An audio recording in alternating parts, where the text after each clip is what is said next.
the aspiration, especially when we talk about the clean energy, the green energy business. Somesh, let me get your thoughts, and Gagan to comment on that. Mukesh Ambani making it clear that they would like to position India as a world leader in green as well as clean technology. Gagan, on the back of the commitments made, the 75,000 crore rupee commitment on the clean energy side being reaffirmed today by Mukesh Ambani, as well as some timelines now of what will start when, especially on the battery pack facility being operationalized by 2023 and other such plans. What did you make of the announcements that came in?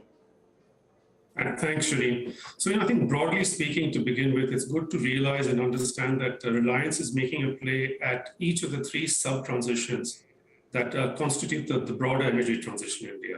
That's the power sector transition, the mobility transition, as well as the green hydrogen transition. And I think that's important because it's these three transitions which are going to make a net zero India, because today they account for about 70% of emissions.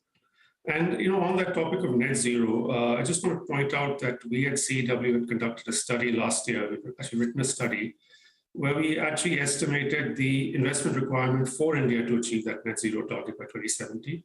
And that's something in the order of $10 trillion.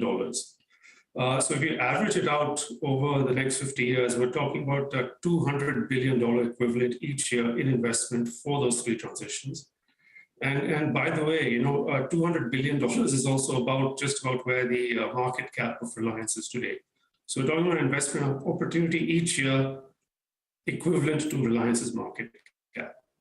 Moving to the AGM itself, I thought I could probably divide what I heard and saw into 3 or 4 buckets. First was an upsizing of certain previous commitments. Of course, that 10 gigawatt factory has been upsized to 20. There was also a little bit of a walkthrough of some specific things that happened between the last AGM and this AGM. And specifically, they fell into the categories of acquisitions, they fell into the categories of partnerships, as well as some granularity, in terms of team members, in terms of team strength, which is all very, very important. And finally, I think in terms of where this transition or where this capacity growth is actually going to happen and how it's going to play out, what I would like to say is that given that the announcement, or given that the new energy business was just announced last year, it would have been premature to expect too much detail at this point. It's a reaffirmation of what really was announced last year, but I think it's the years to come that is really going to drive and show us what level and what scale that transformation is going to come at that pace specifically. Yes, you're right. As Prakash was also pointing out that, the direction is clear, and the commitments made by Reliance have been further built on in this AGM speech today. Of course, as we get closer to those individual timelines, or those individual rollout timelines, more clarity will emerge. But Somesh, many thanks for joining us. Just for the benefit of our viewers who are just joining in, to recap some of the other headlines that came in, especially on the energy side. There's been so much talk around green hydrogen, and Reliance, of course, was one of the first few players to make that announcement of foraying into that space. In fact, a timeline now being given by the chairman, Mukesh Ambani, saying that they will commence the transition from grey hydrogen to green hydrogen by 2025. As I pointed out, that's just one of the aspects that was touched upon by Mukesh Ambani in his speech. But on balance, on the energy transition side, your big takeaways? Yeah, no, thank you so much for having me. As my fellow panelists said, this is definitely a stupendous announcement that was made by Reliance, last year and now reiterated again. So huge investments being planned in the renewable energy, clean energy sectors. And the, 3-4 things that I would like to just highlight is that, all the targets that the country talks about is for a period of 2030.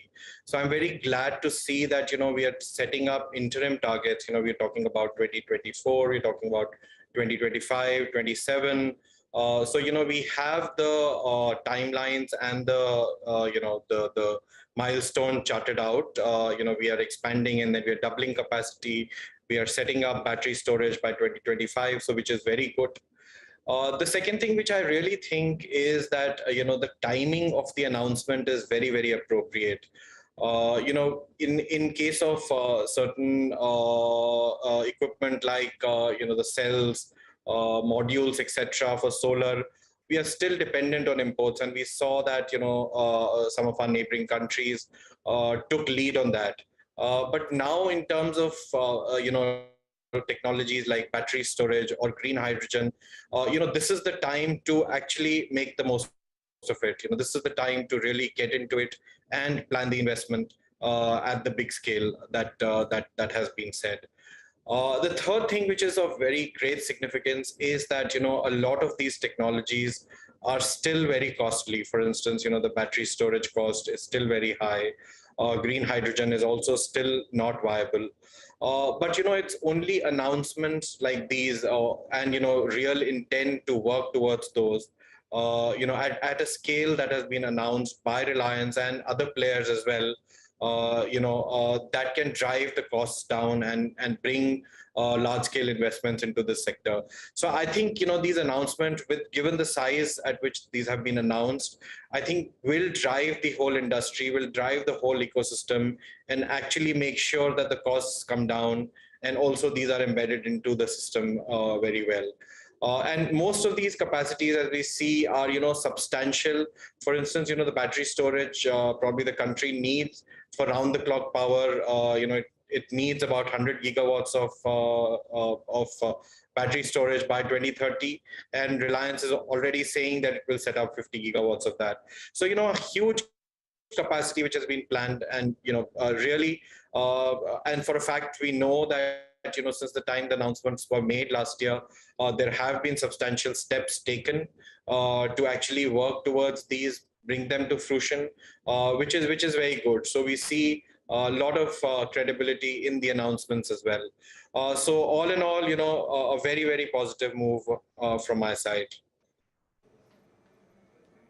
Yes, creating that ecosystem, and the hope is that it will eventually in the future drive down costs. That's the expectation. But Prakash, speaking about the future, the chairman also very clearly articulating the sort of line of succession, so to speak, saying very clearly that all our next generation leaders are determined, focused, brimming with new ideas. The next generation will together script a newer and more exciting chapter, that the company has put a governance system in place to ensure that there's accountability at all levels. Of course, Akash and Isha Ambani have already assumed their leadership roles in Jio and Reliance Retail. Anant Ambani has joined the new energy business. Prakash, what did you make of the articulation on what the future leadership roles could look like?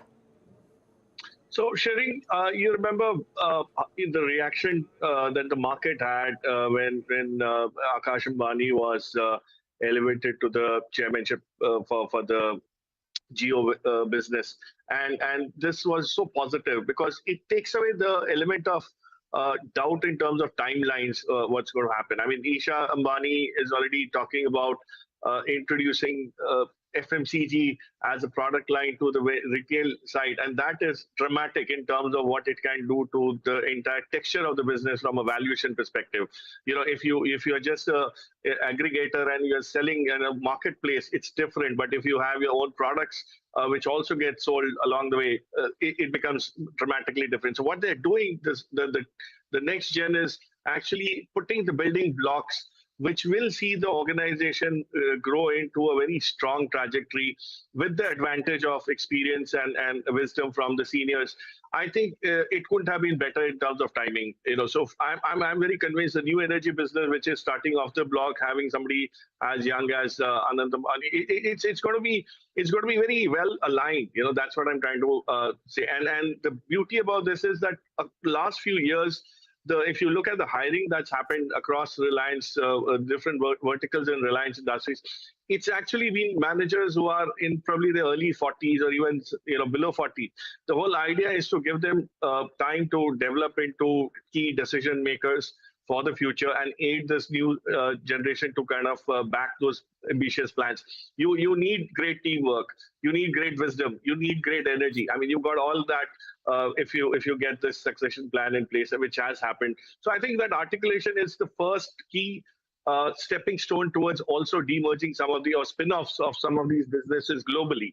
Yeah, so I think it gives them time to drive those businesses, grow along with the businesses themselves, and then represent the organization globally to future investors as and when the time is right. So absolute perfect timing, and I have no doubts they'll do very well given the kind of, and they will have to work a lot harder, of course, given the ambitious plans that have been spelled out, but very exciting. Yes, Mukesh Ambani there ending his speech saying that he would like, of course, the blessings of all shareholders for not just Isha, Akash and Anant Ambani, but for the 100+ generation next leaders that are now working to take Reliance forward. Prakash Diwan, Gagan Sidhu and Somesh Kumar, many thanks for joining us here to take us through what you made of the announcements that came in from the 45th AGM of Reliance Industries, the articulation and the blueprint of the growth map across different sectors, from retail to geo to the clean energy transition. That's it then on this special broadcast from all of us here. Goodbye. Thanks for watching. Stay tuned. The news continues on the other side.